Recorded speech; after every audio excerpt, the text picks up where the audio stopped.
کہتے ہیں کہ ہمارے بچوں کی ایجوکیشن کی ہمیں زیادہ فکر ہے شادی سے زیادہ. یقیناً فکر کرنی چاہیے، اور بچے ایجوکیشن بہت امپارٹنٹ ہوتا ہے، لیکن کیا بچہ ایجوکیشن حاصل کرتے ہوئے اپنے شادی ہونے کے بعد بھی کنٹینیو نہیں کر سکتا؟ یہ سوال ہے آپ کا. کیونکہ جو یہاں کی قوم ہے، بچے بچیاں اپنے مڈل اسکول سے ہی بوائے فرینڈ گرل فرینڈ رکھتے ہیں، تو وہ بوائے فرینڈ گرل فرینڈ رکھتے ہوئے پھر وہ اپنے ایجوکیشن کنٹینیو کر سکتے ہیں. کیا ہم اپنے حلال طریقے سے نکاح کر کے ایجوکیشن کو کنٹینیو کیا جا سکتا ہے؟ ممکنات میں سے ہے. یہ سوال ہے آپ کے. جی، آپ نے اصل میں جو سوال کیا ضمناً اس کا جواب بھی آپ نے ارشاد فرما دیا کہ جو آدمی، جو طلباء یا طالبات گرل فرینڈ اور بوائے فرینڈ رکھتے ہیں یا رکھتی ہیں اور پھر اس کے ساتھ ساتھ اپنی تعلیم کو بھی جاری رکھتی ہیں، تو اگر اس حرام اور اس ناجائز عمل کے ہوتے ہوئے تعلیم کو جاری رکھا جا سکتا ہے، تو ایک بالکل جائز اور حلال طریقہ اختیار کر کے، یعنی نکاح کرنے کے بعد تعلیم کو جاری کیوں نہیں رکھا جا سکتا؟ تو الحمدللہ آپ نے خود اس کا جواب بھی ارشاد فرما دیا کہ نکاح جو ہے وہ کوئی رکاوٹ نہیں ہے تعلیم میں. اگر کوئی آدمی یہ سمجھتا ہے کہ نکاح کرنے کے بعد میں جو ہے تعلیم جاری نہیں رکھ سکوں گا، تو یہ کوئی ضروری نہیں ہے.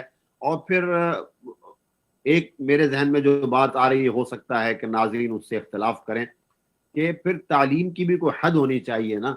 کہ اب ایک تو تعلیم وہ ہے جو ضروری تعلیم ہے کہ جس کے بغیر گویا اس معاشرے میں آدمی کھا کما نہیں سکتا. ایک تعلیم یہ ہے کہ نہیں، جب تک بیٹا وہ تعلیم حاصل نہ کر لے کہ جب جیسے ہی دفتر میں داخل ہو تو اس کو یقین ہو کہ وہ یہ 1 لاکھ $1.5 لاکھ کمائے گا، تو ہم اس کو تعلیم اصل میں سمجھ رہے ہیں. میں نہیں کہتا کہ وہ تعلیم حاصل نہ کی جائے، لیکن ضرور کی جائے. لیکن یہ بات بھی آپ کے علم میں ہوگی کہ بعض نہیں بلکہ اکثر مسلم گھرانوں میں یہ بات ہے کہ اس تعلیم کے لیے پیسہ سود پہ لیا جاتا ہے کہ میں ڈاکٹری کی فیس ادا نہیں کر سکتا، لہٰذا مجھے لون لینا پڑے گا، اور پھر میں برس برس لون کو ادا کرتا رہتا ہوں. تو بہرحال یہ بات آپ کی بالکل بجا ہے کہ نکاح بہت ہی سادہ ترین چیز ہے. 2 لفظوں سے نکاح ہو جاتا ہے، 2 گواہ چاہیے، ایک نکاح خواں چاہیے ہوتا ہے. وہ بھی نکاح خطبہ نکاح سنت ہے اس لیے اس کو چاہیے ہوتا ہے. 2 گواہوں کی موجودگی میں جو لڑکا لڑکی موجود ہو اور اس میں ایجاب و قبول ہو جائے تو نکاح کا معاملہ ختم ہو گیا. اس کے لیے کوئی بہت بڑی تقریب کا اہتمام کوئی ضروری نہیں ہوتا. بہرحال تو نکاح تو بہت آسان چیز ہے.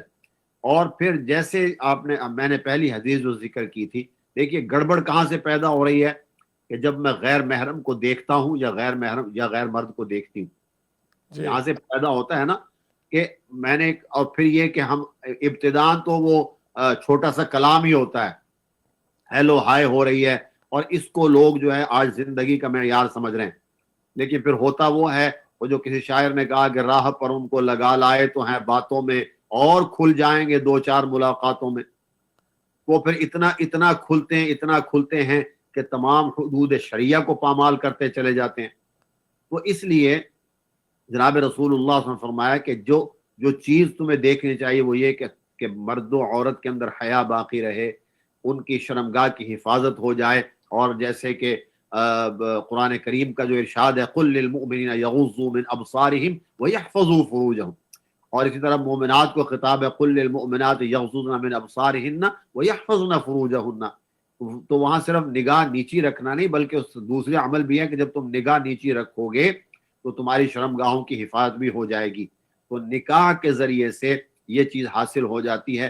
اور اب رہی یہ بات کہ وہ ایکسپینسز والی بات آپ نے فرما دی، رسومات والی بات آپ نے ارشاد فرما دی، تو یہ تمام چیزیں ان رکاوٹوں کو ہمیں ختم کرنا پڑے گا جی جی اور سادگی کی طرف آنا پڑے گا. کہ بھائی جب اگر میں دیکھ رہا ہوں یا آپ دیکھ رہے ہیں یا کوئی بھی معاشرے کا آدمی یہ دیکھ رہا ہے کہ غلط روش کی طرف جا رہا ہے، تو اب وہ تعلیم، میں نہیں کہتا کہ وہ تعلیم ضروری نہیں ہے، لیکن اس سے زیادہ ضرورت تو ہمیں اپنے بچوں کے حیا کی حفاظت ہے، اپنی اولاد کی جو ہے عزت و عصمت کی حفاظت ہے. اگر تعلیم تو میں نے پا لی بہت اچھے طریقے سے، لیکن یہ کہ وہ تمام حدود پامال ہو گئی جو شریعت نے ہمیں بتائی ہیں. اور شریعت جیسا ایک مجھے یعنی پاک و صاف اور عفیف اور صاحب عفت پاک دامن مسلمان یا مومن مومنہ دیکھنا چاہتا ہے، اس میں اگر کمی آ گئی تو پھر وہ تعلیم جو ہے آپ دیکھ لیں کہ ہم نے کیا قیمت چکائی ہے اس کی. جی جی، اگر ہمارا اللہ سبحانہ و تعالیٰ ہم سے ناراض ہو جاتا ہے ایسی چیز، ایسی تعلیم سے جس سے ہم گناہ میں ملوث ہو کر اللہ ناراض ہو جاتا ہے، اللہ کے نبی صلی اللہ علیہ وسلم کے تعلیمات ناراض ہو جاتے ہیں، تو اس کو جو ضروری جو پرائیورٹی ہے اس کو سمجھیں اور اس پر عمل کریں. بچوں کی شادیاں کس ایج میں جا کے ہو رہی ہے؟ 32 سال، 30 سال، 28 سال، 35 سال. کیا یہ مناسب ایج ہے؟ اتنے ڈیلے کرنا مناسب ایج ہے؟ دیکھیے وہ تو ہم نے پہلے ڈسکس کر دیا نا کہ اس میں تو رسول اللہ صلی اللہ علیہ وسلم نے ایک جملے میں سارے ہماری باتوں کا جواب دے دیا کہ من استطاع منکم الباءۃ فلیتزوج. جو شخص بھی تم میں سے اب نکاح کرنے کی استطاعت رکھتا ہے، استطاعت میں ہم نے ذکر کر دیا کہ وہ نان نفقہ ہے، اس کی روٹی ہے، اس کی کپڑا ہے، اس کو رہائش دینا ہے. اور یہ نہیں کہ بڑی میرے پاس تو 1000-2000 ڈالر کا اپارٹمنٹ ہوگا تو میں لے کر جاؤں گا. درمیانے درجے کی، اور اگر گھر میں ہی اللہ تعالیٰ نے گھر ہی ماں باپ کو اتنا بڑا دے رکھا ہے کہ جس میں ایک کمرہ مخصوص ہو سکتا ہے تو وہ حاجت بھی الحمدللہ اللہ تعالیٰ پوری فرما دیتے ہیں. تو استطاعت کے ساری چیزیں آ گئی. اب اس میں جو ڈیلے ہو رہا ہے وہ کہتا ہے میں 20 سال 30 سال میں کروں گا، 32 سال میں کروں گا، تو اس کا شرعی حکم ایسا نہیں ہے. اگر اس کے اندر اگر اس کے پاس استطاعت تھی اور اس نے شادی نہیں کی اور وہ لیٹ کرتا رہا تو شرعی طور پر وہ اس کے درست ایسا نہیں ہے. وہ گنہگار ہو رہا ہے، اس کا مطلب یہ وہ گنہگار ہو رہا ہے. جہاں رکاوٹ ماں باپ کرتے ہیں، اگر بچے سے غلطی ہو جاتی ہے، بچے یا بچی سے غلطی ہو جاتی ہے، وہ گناہ بچوں پہ بھی ہے کے ساتھ ماں باپ پہ بھی ہوتا ہے اگر رکاوٹ ماں باپ کرتے ہیں. تو یہ سوال ہے آپ سے. ہاں جی بالکل صحیح ہے. یہ بھی حدیث میں آتا ہے، جناب رسول اللہ صلی اللہ علیہ وسلم نے ارشاد فرمایا ہے کہ فَإِذَا بَلَغَ فَلْيُزَوِّجْهُ. جب وہ بچہ بالغ ہو جائے، بچی بالغہ ہو جائے، اس کی شادی کر دو. فَإِن بَلَغَ، اگر وہ بالغ ہو گیا اور وہ شادی کرنا بھی چاہتا ہے اور اس کو اللہ نے استطاعت بھی دی ہے، پھر وہ شادی نہیں کر رہے ماں باپ، فَأَصَابَ إِثْمًا، پھر اگر وہ کسی گناہ کے ارتکاب کرتے ہیں، فَإِنَّمَا إِثْمُهُ عَلَىٰ أَبِيهِ، پھر اس لڑکے کا گناہ کرنا اس کے والد کی بھی ذمہ دار، وہ بھی جیسے وہ ذمہ دار ہے وہ بھی ذمہ دار ہوگا. اور صاحب اگر اس کے پاس استطاعت جی تھی، جی جی جی شادی کر سکتا تھا، اور ادھر وہ اس کو اپنے ماں باپ کو کہہ بھی رہا تھا اور وہ صاحب استطاعت بھی ہے، تو پھر اور یعنی دیندار بچی بھی مل رہی ہے، لڑکا بھی یا لڑکا دیندار ہے، اخلاق اور کریکٹر بھی ٹھیک ہے، تو پھر اس کے بعد وقت ہوئی ہے. جی.